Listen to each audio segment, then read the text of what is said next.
Today we're going to be talking about um, Assassin's Creed 3 in particular. Personally, in my opinion, um, the best game out of the series. Well, and this is just from memory. I just beat this game again.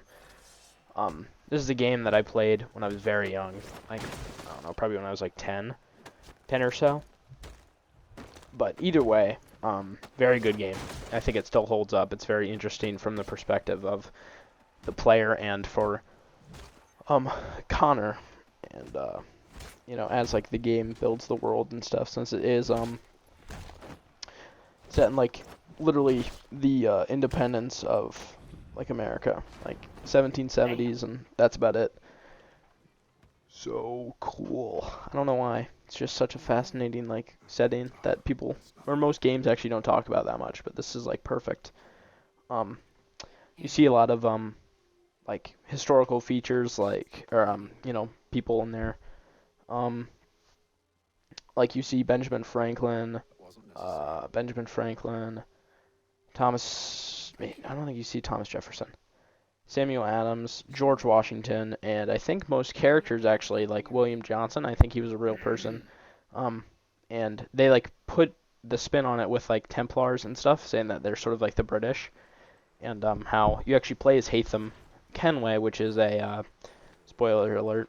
He's a Templar, and you actually play for him for the first like I think it's like 2 hours of the game.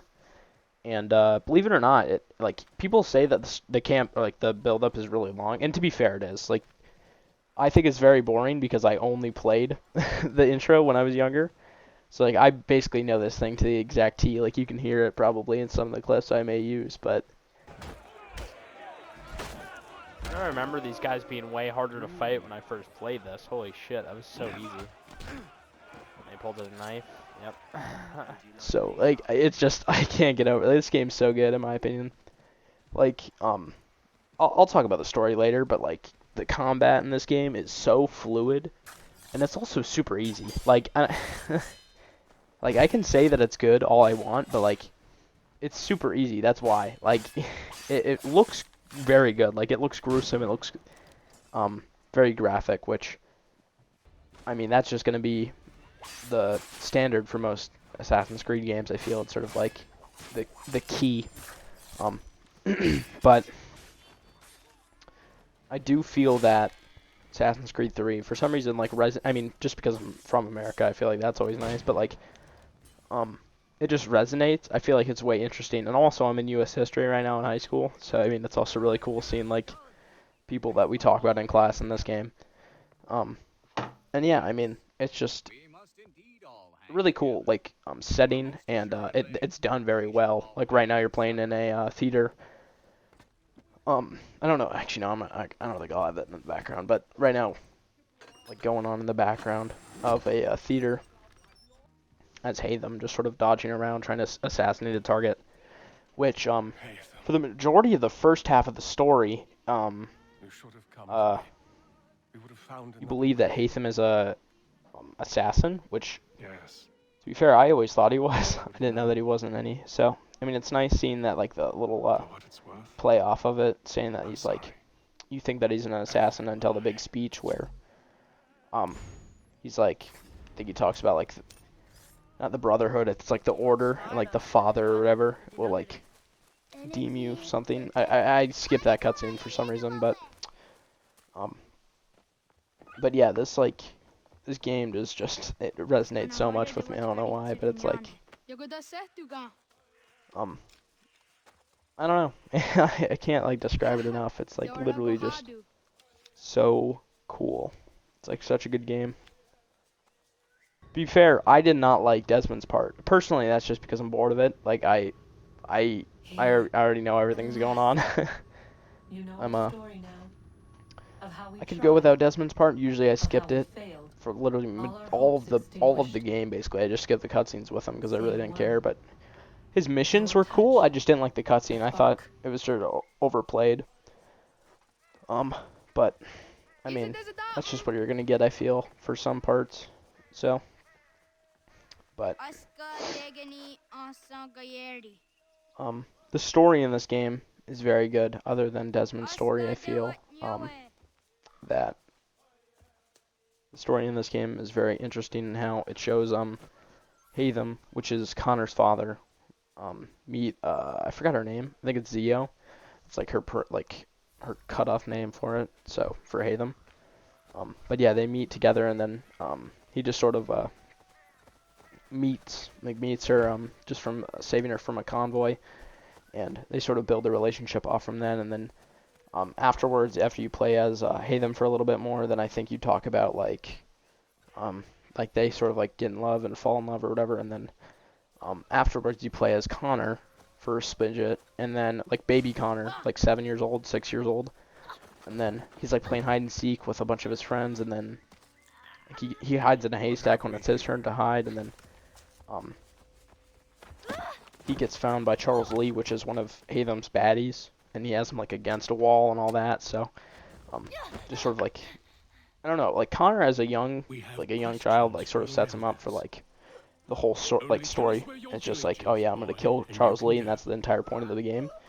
But also you get like put into these historical battles like Bunker Hill and I forgot the other one. Shit. Anyways, but yeah, you get put in a bunch of like historical battles, and you experience it with real like generals and stuff, which is really cool. And then you also get to hear like more backstories and like sort of each side of the order. It's like Templars and Assassins, which I find is super fascinating because Hatham and Connor, like later in the game, this is sort of spoilers again, but Hatham and Connor like sort of meet up to find Benjamin Church maybe, but yeah. Benjamin Church is holed up on an Hatham, abandoned brewery on the Hatham and Connor team up sort of just to like get stolen supplies from a cart that George Washington sent Connor to do, and Hatham and Connor have a really nice and like really like really good You could have killed me when we first met. I just have the word. I can't remember it. Curiosity. Any other Anyways, questions? Hatham and Connor show like a really big variety between decisions and outlets and like how they like actually decide, because Hatham has been shown like numerous amount of times where he's just like sort of ruthless to get his way, but then he will be sort of like kind and generous at like some sorts.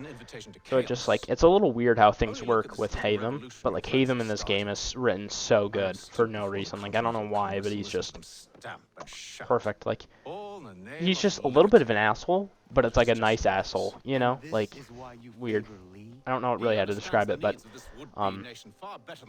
Connor and Hatham really bounce off each other really well, because Connor is obviously an assassin, so he has to like think about like freedom and all that, but Hatham wants to think about like order and, you know, the basic like stuff. But in theory, they're basically talking about the same thing. They just act on it different ways, which I think is very cool in a thought, because that's how most things are, is that they both want the same, like parties want the same thing, but then they don't do the same thing to do it, if that makes sense. Or like, it's like for example, Templars want to have order, like I just said, and then they'll like kill literally everyone that they see, but instead the like assassins or whatever want order, and or not order, but like independence and freedom. And like they'll do a more respectable way and, you know, like assassinate bigger people instead of killing literally everyone they see and taking order and power over people. So I feel like it's just sort of like sort of weird how that works.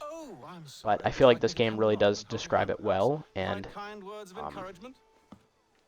it's very good like representation of that neat stereotype between political parties, and it's shown really well.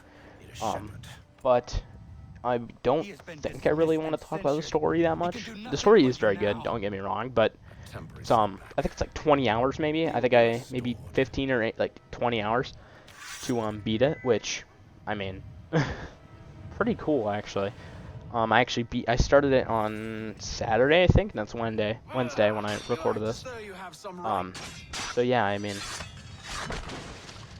it's a lot of fun. This game is, to be fair, it's not very stealth focused, which I mean, for most of these older games, you're not gonna get that really because, just because of how like dated the systems are, and it's not like Unity or whatever where you have like a dedicated crouch button and all that, but